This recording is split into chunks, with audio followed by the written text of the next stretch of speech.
Poliisi mu disitulikiti y'e Kiboga eriko abantu 18 beekutte babeeko bye bagiyambako mu kunoonyereza kweriko oluvannyuma lw'omwana ow'emyaka 3 okuwambibwa olwo abamuwambye ne batandika okusaba ensimbi okuva mu bakadde be. Ekkobaane lino lyaliwo ku lw'omukaga lwa ssabbiiti ewedde ku Second Street mu Town Council y'e Kiboga ng'obudde buwungeera olwo abawambi ne batandikirawo okukanda maama w'omwana ono ensimbi Moleka Nsimbe era nga bano baali baagala abawa kakadde kamwaka ak'ensimbi za Uganda olwo balyoke bamuddiza omwana we. Akawungezi k'eggulo omwana ono poliisi yamuzudde kyokka ekyagaanye okwogera engeri gye yamufunyeemu era ng'abantu 18 be bakwatiddwa ku nsonga eyo bayambeko poliisi mu kunoonyereza kweriko.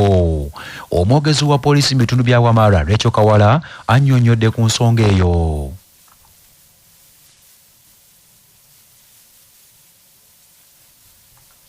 Mama omwana ono Kansime Jolly ono yaliko mu dduuka lye mu Kiboga Town n'aleka omwana ono ng'azannya ne banne. Bwe yali ali awo neiba n'aleeta essimu nti waliwo asaba okwogera naye. Bwe yayogera n'omuntu ono ku ssimu, omuntu ono yali amugamba nti akabbye omwana we era ng'amusaba kakadde kamu okulaba nti amuddiza omwana we. Abantu 18 abakwatiddwa bakuumibwa ku poliisi yaffe ey'e Kiboga.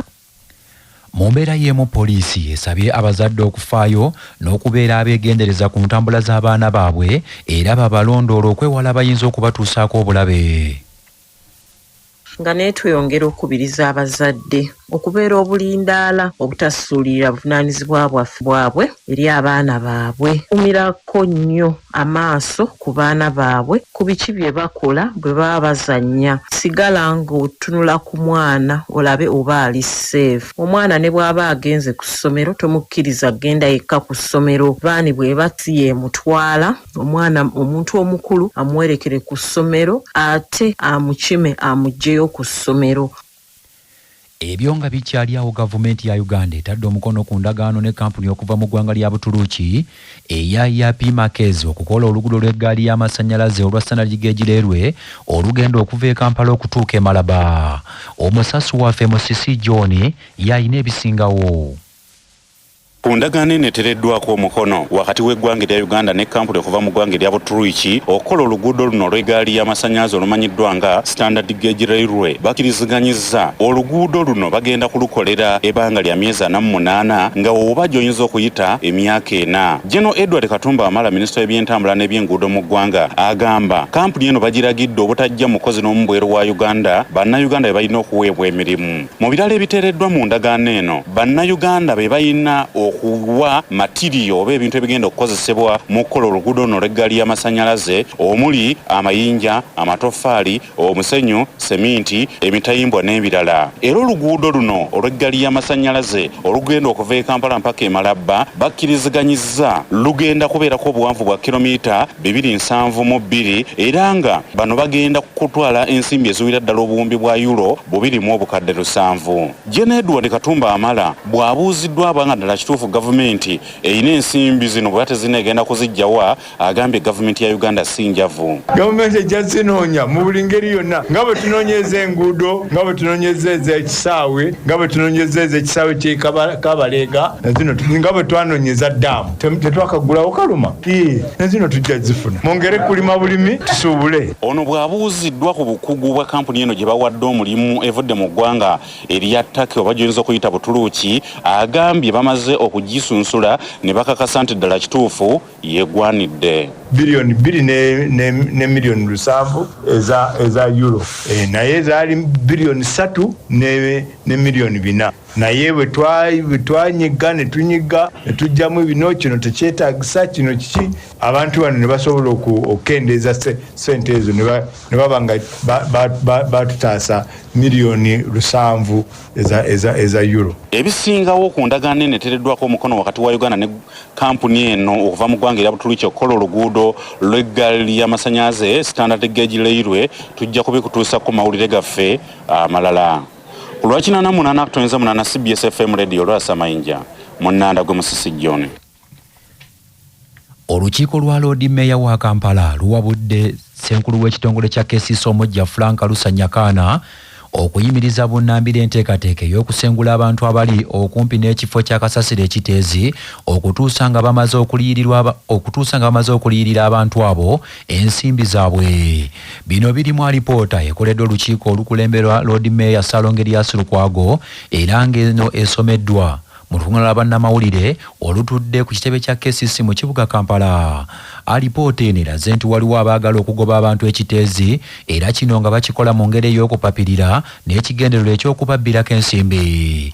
Alipoota y'emu ekubye ebituli mu nteekateeka ya gavumenti ey'okuwa musigansimbi okuva e Ghana olukusa okukulaakulanya ekifo ky'ekiteezi ng'abakulembeze b'omu Kampala tebamanyi ku nteekateeka eyo kye bagamba nti muno mwandibaamu amakoona.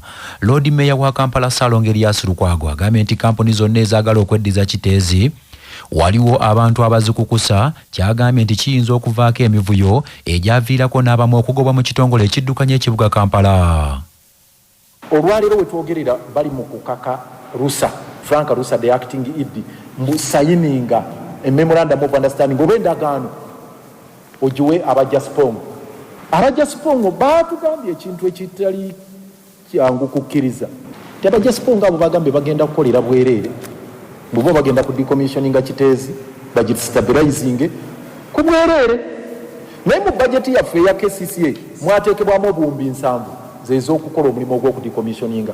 Mbu bajja wano ne bagamba nga mulabye kiteezi anaatera okubuutikira ogwokubiri. N'olw'ensonga eyo mu mutima ogw'abaseruganda ogw'obwa Afirika tetugenda bajjako n'ekikumi. Kiteezi byonna tugenda bikolera bwereere, tuteekewo gye bayita recreation facility. Kasasiro oyo yenna tumuzze ku zero tumumalewo, tujje mu byonna ebyo bya methane gas aveewo, lichete aveewo, ebyo bizizi biveewo, tuteekewo recreation facility ey'omulembe ku bwereere. Mu mbeera y'emu Lukwago ategeezezza nti bafunye ebbaluwa ebalabula nti akadde konna kiteezi yandiddamu okubumbulukuka singa tewabaawo kikolebwa. Era tugamba mukyala Lilian Abel ebbaluwa gy'atuwadde yalibadde takola n'ekyo kuba tuwadde kati ebbaluwa egamba bannange mudduke ekibabu kiteezi 2 akomyewo. Ebbaluwa eryakutokoza omwezi 11 omwezi guno ez'olwaleero bagituwadde ofisi ya mugende mugamba abantu b'ekiteezi bagende. Twalibadde tufuna lukiiko, yalibadde nga tuyise lukiiko ng'akulembera akakiiko kaffe akawamu ayise olukiiko nti mujje tutuule tulabe bwe tusala amagezi kiteezi 2 akomawo tusaze tutya amagezi. Naye si kugamba nti mugende mugamba abantu misinde. Ekyo tulowooza si kyakyasa kino ekya21. Wabula minisita wa Kampala Hajati Misa Kabanda mu kwogerako ne Chabas enkya ya leero ategeezezza nti olukiiko lwa baminisita kabinenti olwaleero lugenda kutunuulira ensonga ya kasasiro mu kibuga Kampala balabe ekiddako. Manya obuvuna obuddo obw'eddembe lyo tonyigirizibwa. Ddembe lyo ery'obwebange. Ddembe lyakukyusibwako Baluswata Property Consultants batunda ettaka ku nguudo zonna eziyingira n'okufuluma ekibuga. Va mu by'ettaka lyakulukuta ennyumba ya kyama basange ku ofiisi yaabwe ekyengera opposite Orange City essimu 0704 80 Musango okuvunaana omuntu alina obulemu ku bwongo omusango gwonna nga munnamateeka Abdallah Kiwanuka bw'annyonnyola.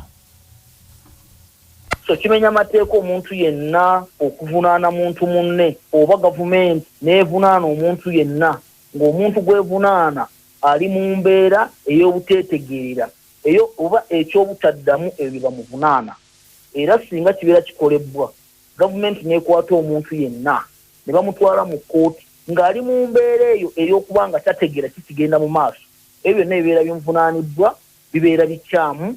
Era singa abeera akomyewo mu mbeera ze eza bulijjo asobola okusaba kkooti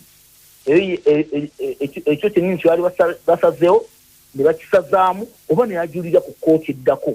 Oba omuntu we yenna ow'oku lusegere ategeera nti bali mu kuvunaana muntu atali mu mbeera ye atetegeera asobola okwekubira enduulu obwe wa ssaabalamuzi wa mu kkooti esingako ebyo nnyini ne babisazaamu. Omuvubuka atemera mu gy'obukulu 30 asimatuse okuttibwa abatuuze e Kasubi ababadde bataamye oluvannyuma lw'okumusanga lubona nga bba. Omusasu waffe Ssekajija Augustus yalina ebisingawo. asimattuse okuttibwa ategerekese nga Atwine Edison ng'ono abatuuze okumuligita emigoba nti kiddiridde okubba flash nga kwotadde n'amanda g'amasimu ebibalirirwamu emitwalo 18 nga bino abibbye mu dduuka ly'omukyala ategerekese nga Mirembe Joan ng'ono akolera ku Kasubi Petro City.